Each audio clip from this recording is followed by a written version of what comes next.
Hola, buenos días. Hop là. So, nous sommes à Union Hidalgo. Union Hidalgo. C'est le bled où je suis arrivé hier, dont je me souvenais plus le nom. Je n'étais pas capable de vous donner le nom.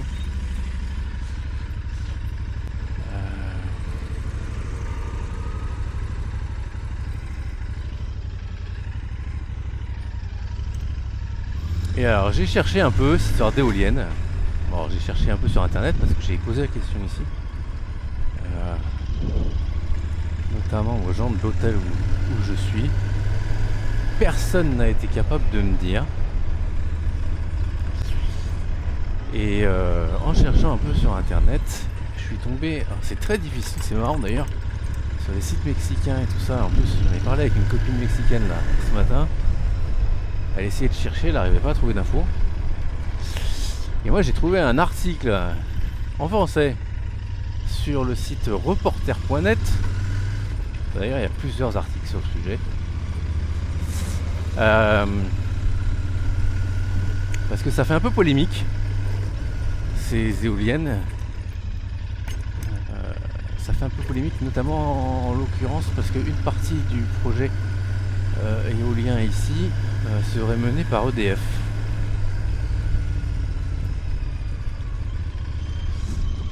Et bon, c'est qu'une partie, hein. Mais il y aurait un truc avec EDF.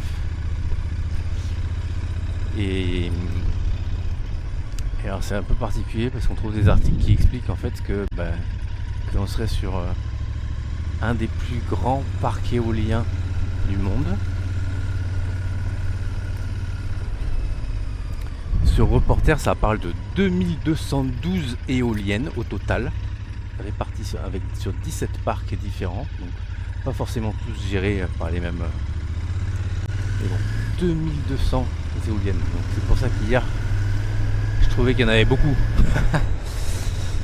Si j'avais eu un drone, ça aurait été top. J'aurais bien voulu pouvoir filmer ça. Puis bon, je vous aurais laissé compter, hein. Je suis pas sûr que je les aurais comptés moi-même, mais ouais, j'aurais bien voulu avoir un drone pour filmer ça.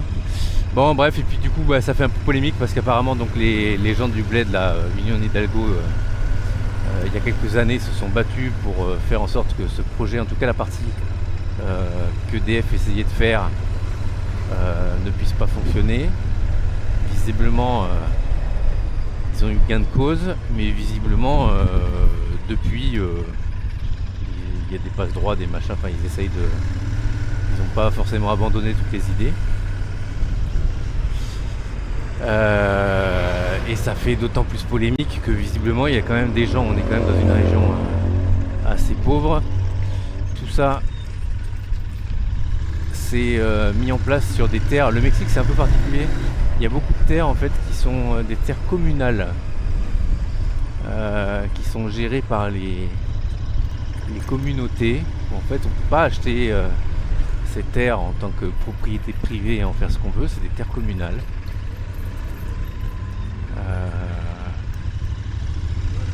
Bon, et visiblement ils auraient utilisé des terres communales pour faire ce projet qui ne plaît pas à tout le monde, loin de là. Et visiblement il y aurait plein de gens ici, pas forcément dans ce village mais dans les villages alentours, il y aurait des gens qui n'auraient même pas d'électricité, quoi. Et on vient installer 2200 éoliennes, et ces éoliennes ont un but très précis, c'est qu'elles sont faites pour fournir de l'électricité à des grosses multinationales et des grosses entreprises mexicaines. Alors, visiblement, notamment Walmart, qui doit être une entreprise américaine, Walmart, je pense. Aussi Chedraui. Alors Chedraui, c'est une chaîne de supermarchés mexicains.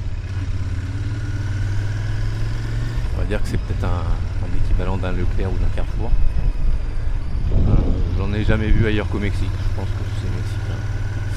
Enfin voilà, en fait, du coup, ce serait pour fournir l'électricité à toutes ces entreprises-là, à des grosses entreprises privées comme ça, que ce parc d'éoliennes, parc éolien a été mis en place. Bon, j'ai cherché, j'ai passé une heure à checker, à poser 2-3 questions, mais bon, j'ai pas eu trop de réponses ici, à part que ça avait pas trop l'air de leur plaire.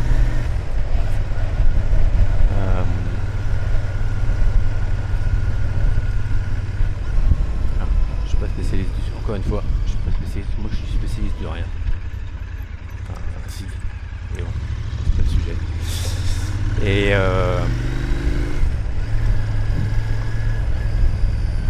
visiblement, bon, le seul chiffre des 2212 éoliennes, je ne l'ai trouvé que sur Reporter. J'ai pas vu ça ailleurs. Mais je suis pas étonné, hein, vu le nombre que j'en ai vu hier, en arrivant, ça m'étonne pas. Il y en avait tellement qu'à un moment je me suis dit qu'il y en avait largement plus d'huile.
Alors, je suis parti depuis 2h30 je crois.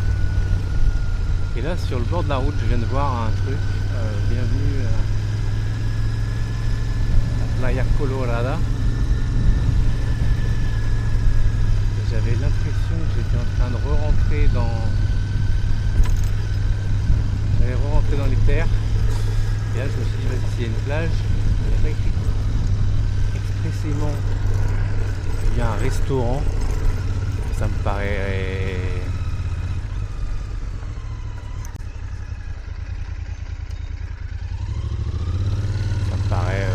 Ça m'a semblé, je me suis dit, bon, s'il y a une plage et qu'il y a un panneau qui dit bienvenue à la plage, blablabla, je me suis dit, avec un peu de bol, il y a un resto. Et vu que je commence à avoir mal partout, j'ai envie de faire une pause. Je me suis dit, quoi de mieux que de faire une pause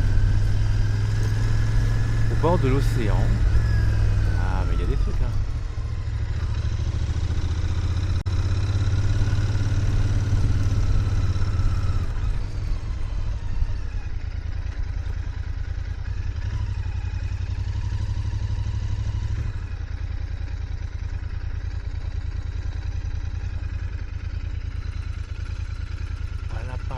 Un peu plus loin. Bon, il fait chaud, hein. Là, du coup, je roule à 2 à l'heure sur un chemin. Je me suis autorisé à virer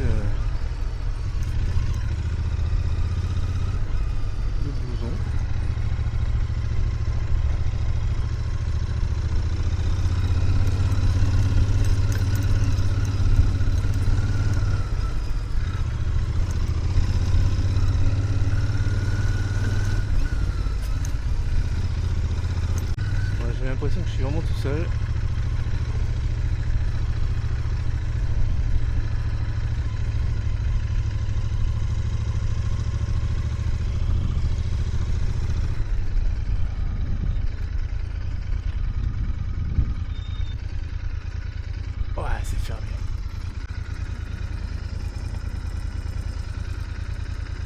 franchement, je me tâte. Je me tâte parce que j'ai un peu la dalle quand même. Et qu'il est... Ouais, ça va. Mais je suis seul au monde là. Franchement, j'aurais pu faire un plouf. Et j'aurais peut-être même pu me baigner à poil. Ça m'étonnerait que je dérange quelqu'un. En train de faire gaffe qu'il n'y ait pas un vilain courant. Il y a des courants là con, je sais qu'à Mazunte on dit faut faire gaffe quand on se baigne. Il peut y avoir des sales courants. Alors là si t'es seul au monde, tout seul, tu te dis je suis tranquille peinard. Puis un de ces quatre, ils vont se dire ah il y a une moto là. Je sais pas pourquoi il y a une moto, un mec qui s'est perdu, s'est noyé. Ouais, j'aurais tout le temps d'aller me baigner plus tard. Ok.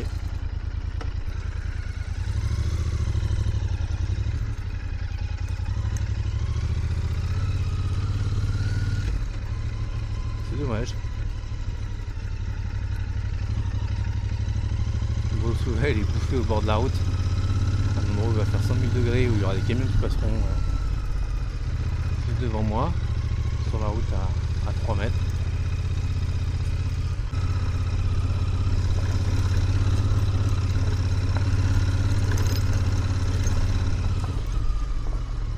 Je peux aller demander là, j'ai l'impression qu'il y a quelqu'un.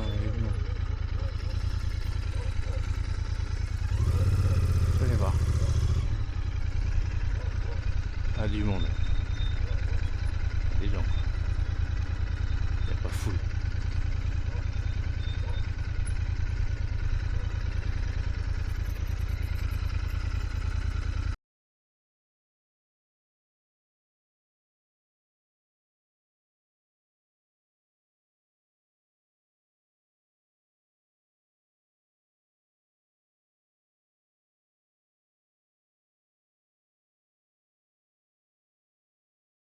Bon. Eh ben, très bien.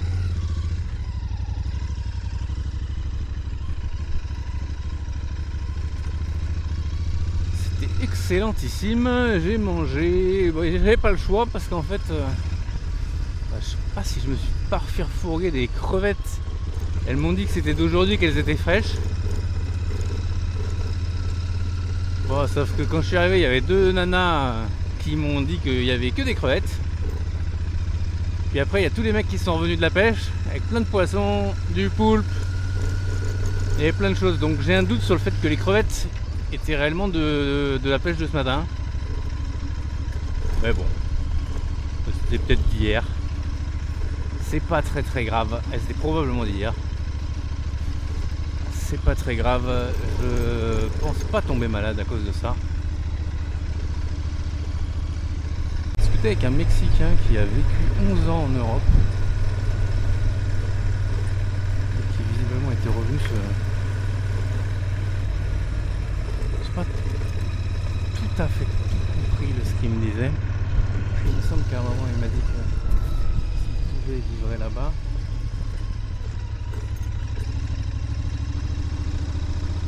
Mais à un autre moment je lui ai dit mais... Non, il m'a dit qu'il était revenu. Il se sentait bien, c'était son pays, il y avait l'océan. Il avait vécu notamment en Suisse apparemment. Il parlait un peu français, il parlait espagnol essentiellement, mais vraiment il y a un truc que j'ai pas compris et il me l'a dit en français. Ouais, visiblement il était charpentier en Europe.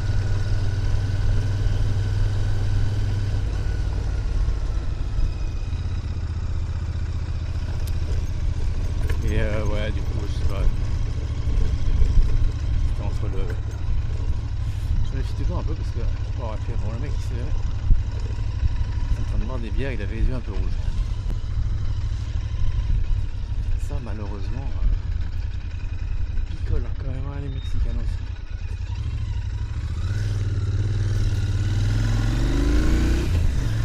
Bref.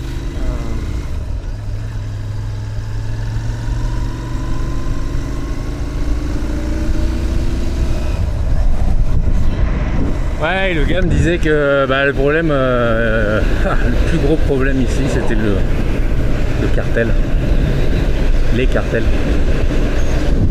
Et il disait, tu peux pas monter un business sans te faire racketter. Il disait que par ici c'était plus cool, mais que bon, dans l'ensemble c'était partout dans le Mexique et que c'est n'importe quel business quoi. Alors bon, ça pour avoir vécu à Playa del Carmen, je sais qu'il y a le cartel. En gros c'est pas compliqué, tous les business qui ont pignon sur rue payent quelque chose, ils doivent payer. Et là ce que le gars me disait, il me disait lui il était du Quintana Roo d'origine. Il s'est barré du Quintana Roo à cause de ça en fait. Parce qu'à un moment on lui a demandé trop d'argent qu'il ne pouvait pas payer. Et il a dit je me casse. Je me casse sinon je vais me faire buter de toute façon. Donc, il y a un autre gars un jour qui m'avait raconté ça, un jour où j'ai pris un Blablacar. J'étais plus dans l'état du Michoacán. Et le gars m'avait dit ça, il m'avait dit qu'il s'était barré du Michoacán pour aller vivre à Querétaro je crois. Il disait qu'à Querétaro il n'y avait pas de problème de cartel. Et dans le Michoacán, le mec à un moment il avait une, deux, trois petites boutiques. Et on lui demandait tellement d'argent en fait, le cartel prend plus d'argent que ce que tu gagnes. Et là c'est ce que le gars m'expliquait à la plage. Il me disait tu montes un bon business qui rapporte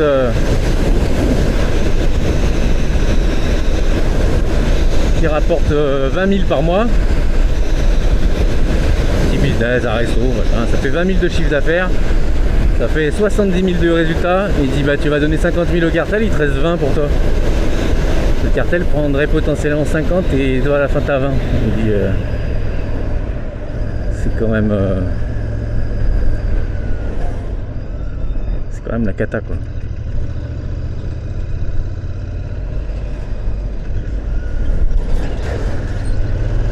Donc compliqué quoi.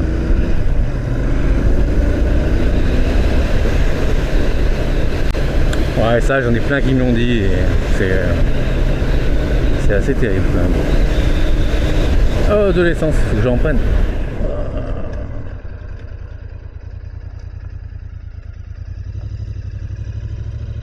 Il n'y a pas beaucoup de stations. Si je commence à pas m'arrêter quand il y en a.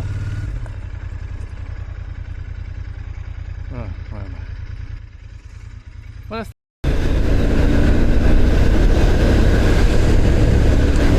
Mon GPS m'annonce 1h50 pour à peine une centaine de kilomètres. Et je crois que là, je vais être gâté. Parce que la route est bonne. Elle m'a l'air bien sinueuse.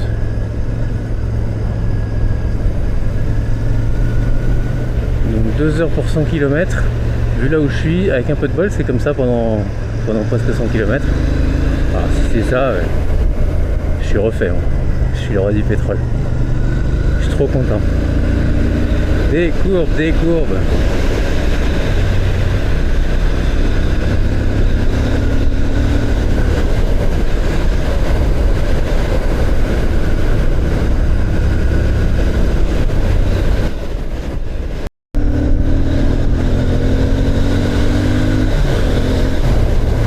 C'est sur des routes sinueuses comme ça que la Royal Enfield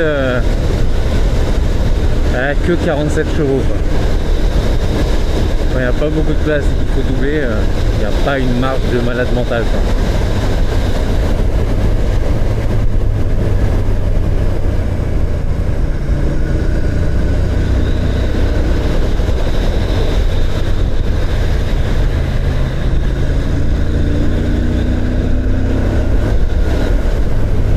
Et je sais pas ce que je risque, mais normalement je risque pas le high side.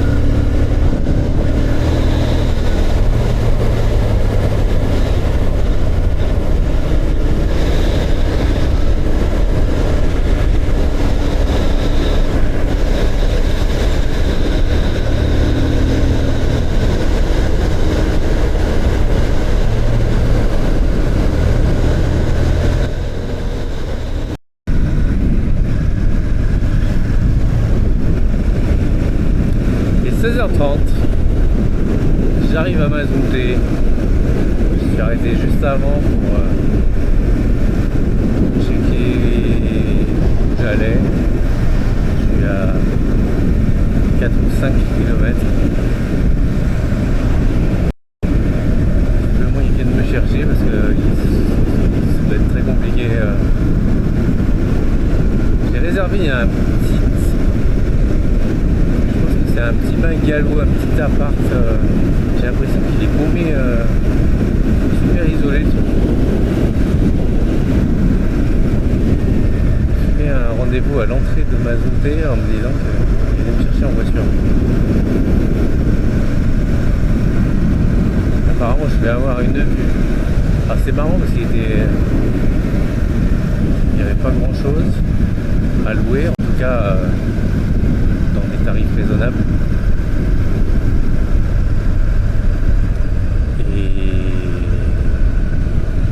Et franchement, dans ce qu'il y avait, il a l'air quand même vachement plus qualitatif que le reste des autres choix que j'avais. Par contre, ça a l'air un peu isolé. Je suis paumé, mais je devrais avoir une vue sur l'océan de